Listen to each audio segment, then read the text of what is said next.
5 elements in traditional Chinese medicine, guiding diagnosis and treatment principles. Introduction to the 5 elements, Wu Xing.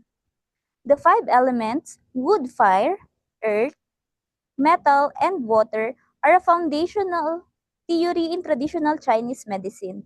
They describe dynamic relationship among organ systems, emotions, seasons, and natural cycles, offering a systematic framework for holistic health. 5 elements and associated organ systems. Wood, liver, and gallbladder. Fire is heart and small intestine. Earth is spleen and stomach. Metal is lung and large intestine. Water is kidney and urinary bladder. Guiding diagnosis, the generating Shang cycle. The generating cycle illustrates how elements nourish each other, representing a mother-child relationship. For example, wood nourishes fire. Understanding this cycle helps identify these disorders originating from or affecting related elements, such as kidney yin deficiency failing to nourish liver yin. Guiding diagnosis, the controlling cause cycle. The controlling cycle shows how elements regulate and restrain each other, maintaining natural balance. A disruption means one element excessively restrain another. For instance, liver qi stagnation or wood excess can overact on the spleen, earth, causing digestive issues.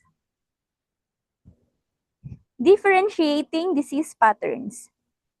Identifying the primary affected organ system. Analyzing mother-child relationships for root causes. Recognizing overacting Cheng and counteracting Wu patterns. Considering emotional influence and organ function. Evaluating seasonal aggravation of symptoms. Guiding treatment, addressing the root cause. Treatment aims to restore harmony among organ systems, not merely suppress symptoms. Examples include tonifying kidney yin to nourish liver yin, and strengthening the spleen to improve lung qi production. Calming liver yang can be achieved by nourishing kidney water, addressing underlying imbalances. Treatment principles, mother-child dynamics. For deficiency, tonify the mother to strengthen the child.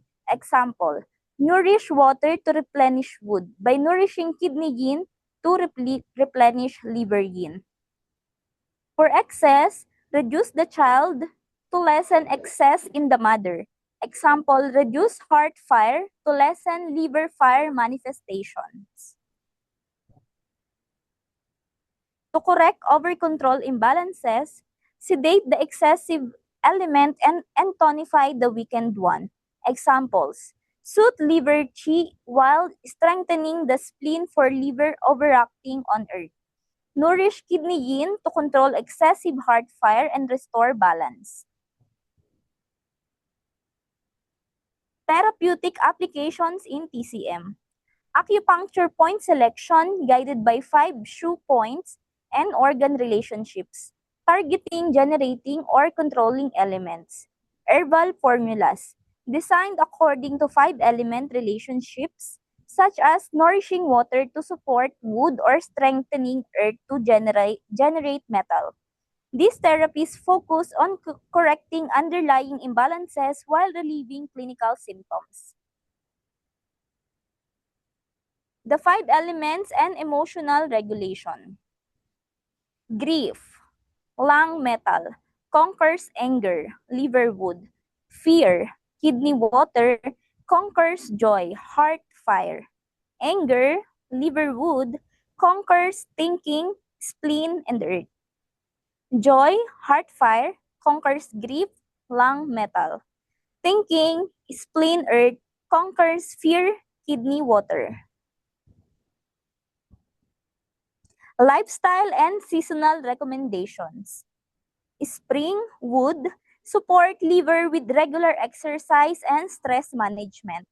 Summer, fire, protect heart by avoiding excessive heat. Late summer, earth, strengthen spleen with balanced nutrition. Autumn, metal, nourish lungs with adequate hydration.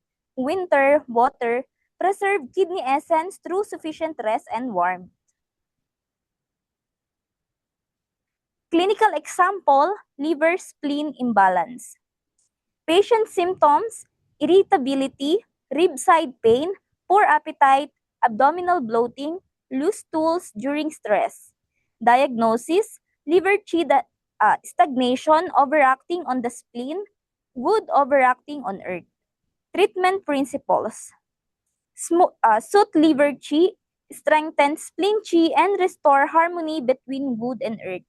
Expected outcome, improve digestion, reduce emotional tension, and restoration of smooth qi flow. Summary, a holistic clinical framework. The 5-element theory is essential for a holistic understanding of health in TCM. It enables practitioners to identify affected organ systems, understand disease progression, and differentiate complex patterns. The framework guides the formulation of individualized treatment plans that address both root causes and symptoms. Ultimately, it promotes long-term balance, healing, and effective disease prevention.